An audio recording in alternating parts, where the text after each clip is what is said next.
Hello friends, आप सबका स्वागत है मेरे यूट्यूब चैनल एजुकेशन केयर। अगर आपको ये वीडियो अच्छी लगे तो प्लीज़ लाइक, शेयर और सब्सक्राइब कीजिएगा और प्लीज़ बेल आइकन भी दबाइएगा। और आज हम करने वाले हैं हिंदी लोकवाणी ऑफ क्लास 10 कविता पहली सौंधी सुगंध। ये है पहली कविता सौंधी सुगंध, जिनके कवि है डॉक्टर कृपाशंकर शर्मा अचूक।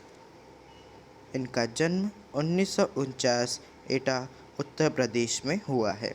इनका परिचय है कि डॉक्टर कृपाशंकर शर्मा अचूक जी हिंदी साहित्य की विविध विधाओं में लिखते रहे हैं। अपने गीत, गज़ल, कविताएं, दोहे एवं समीक्षाएं लिखी हैं। इनके साथ ही साथ अपने बाल गीत तथा बाल कहानियाँ भी उल्लेखनीय लेखन किया है। डॉक्टर कृपाशंकर शर्मा ने कई सारे गीत, गज़ल, कविताएं एवं दोहे भी लिखे हैं और इन्होंने बच्चों के लिए बाल गीत और बाल कहानियाँ भी लिखी हैं। इनकी प्रमुख कृतियाँ हैं फिर भी कहना शेष रह गया, नदी उफान भरे, एक गीत संग्रह है इनके, और गीत खुशी के गाओ तुम, ये इनकी बाल गीत संग्रह है। और इस कविता में उन्होंने क्या दिया है ये यहाँ पद्य संबंधी में दिया है। प्रस्तुत गीत में कवि ने वर्षा ऋतु का वर्णन किया है। इन्होंने बारिश के मौसम का इस कविता में वर्णन किया है। वर्षा में प्रकृति में विविध रूप, पेड़ पौधे, नदी, तालाबों आदि में होने वाले परिवर्तनों का यहाँ सजीव एवं मनोहारी वर्णन किया गया है कि बारिश के मौसम के आ जाने से पेड़ पौधे, नदी, तालाबों में कैसे परिवर्तन हुए हैं, यह इस कविता में बताया है। तो आइए हम कविता देखते हैं। सौंधी सौंधी सी सुगंध माटी से बोली, बादल बरस गया, धरती ने आँख खोली। मतलब बारिश की बूंदें माटी पे पड़ते ही उसमें से सौंधी सुगंध आ रही है और वह कह रही है कि बादल देखो बरस गए हैं और धरती ने आँख खोली है। आगे, चारों ओर हुई हरियाली, कहे मयूरा, सर्दियों का जो सपना है हो जाए पूरा। एक यहाँ पर नहीं अकेला, होगी टोली, सौंधी सौंधी सी सुगंध माटी से बोली। वर्षा ऋतु के आगमन पर धरती पर बारिश की बूंदें का गिरना शुरू हो जाता है। बारिश की बूंदें धरती पर गिरकर मिट्टी को स्पर्श करती है, जिसके कारण माटी से सौंधी सुगंध आने लगती है। यह सौंधी सुगंध मिट्टी से बात करने लगती है। बारिश की बूंदें की अनुभूति से धरती प्रफुल्लित हो गई है। इसलिए जैसे ही बारिश थम जाती है, वैसे ही अपनी आँख खोलती है। मोर को भी वर्षा ऋतु अत्यंत प्रिय है, अतः वह भी वर्षा ऋतु में खुश होकर कह रहा है कि चारों ओर हरियाली ही हरियाली छा गई है। बहुत गर्मी के कारण धरती बंजर हो गई थी। बादल के बरसने से हरियाली सा हरा वस्त्र धारण करने का धरती का जो सपना था, वह अब पूरा हो गया है। भला वर्ष के आगमन से कौन खुश नहीं होता। प्रकृति के सभी उपादान अपनी अपनी टोली में एकत्र होकर आनंद व्यक्त कर रहे हैं। वर्षा ऋतु के इस सुहाने व मन भावन मौसम में कोई भी अकेला रहना नहीं चाहता।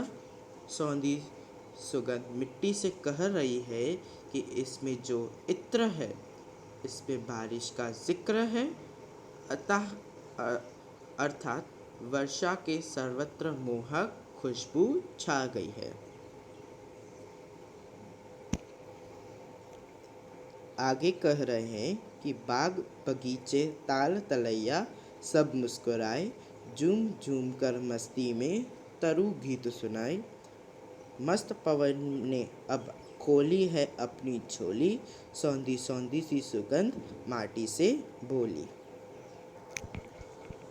अर्थात वर्षा के आगमन से प्रकृति प्रफुल्लित हो उठी है और बाग बगीचा ताल तलैया आदि सब मुस्करा रहे हैं। जो बाग बगीचे हैं, नदी है, वो सब सूख गए थे, तो बारिश के आ जाने से वे अब मुस्कुरा रहे हैं। पेड़ भी बरसात के मौसम में अपनी मस्ती में झूम रहे हैं। ऐसा लगता है कि वे भी खुशी से गीत गा रहे हैं कि पेड़ मतलब तरु वो भी खुश हो उठे हैं और खुशी में वो झूम रहे हैं और ऐसा लग रहा है कि वे कोई गीत गा रहे हो। वर्षा का साथ पाकर पवन भी आनंद विभोर हो गया है। उसने अपनी ठंडी हवा की झोली प्रसन्न होकर खोल दी है। हम देखते हैं कि बारिश के मौसम में भी वातावरण कितना ठंडा हो जाता है, जिससे वातावरण और भी खुशनुमा हो जाता है। सौंधी सौंधी सी सुगंध माटी से कह रही है कि इसमें जो इत्र है उसमें बारिश का जिक्र है, अर्थात वर्षा में सर्वत्र मोहक खुशबू छा गई है। आगे, सागर का जो था मसूम्बा सफल हो गया, खुशियों की दुनिया में आकर स्वयं खो गया। धरती ने श्रृंगार किया फिर माथे रोली, सौंधी सौंधी सी सुगंध माटी से बोली। अर्थात वर्षा के आगमन से सागर भी अपनी खुशियों का इरादा भी सफल हो गया है। वह खुशी के मारे बर उठा है। सागर वर्षा ऋतु में अपनी ही खुशियों की दुनिया में खो गया है, अतः वह अपनी लहरों के साथ नृत्य कर रहा है। वर्षा के आगमन के कारण धरती ने अपने तन पर हरियाली युक्त हरा वस्त्र धारण कर लिया है और धरती ने अपने मस्तक पर रोली लगाई है।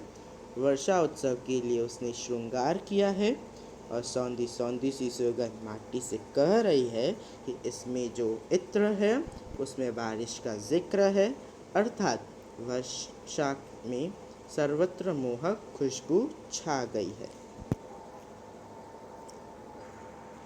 आगे, पावस का मधुमास आस विश्वास बढ़ाता, नतमस्तक होकर अचूक पद पुष्प चढ़ाता, सदा सदा से चलती आई हंसी ठिठोली, सौंधी सौंधी सी सुगंध माटी से बोली। अर्थात पावस का मधुमास यानी वर्षा ऋतु में वसंत, जिस प्रकार वसंत ऋतु में वृक्षों पर नए पत्ते एवं फूल आते हैं, वैसे ही वर्षा ऋतु में प्रकृति सजती संवरती है और वर्षा ऋतु प्रत्येक मानव के मन में आस एवं विश्वास भर देती है। कवि भी वर्षा के इस आनंद से अछूत नहीं है।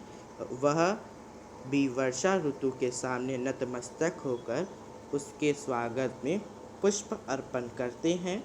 यह तो हर वर्ष आने वाला उत्सव है। सदियों से वर्षा का स्वागत होता आ रहा है।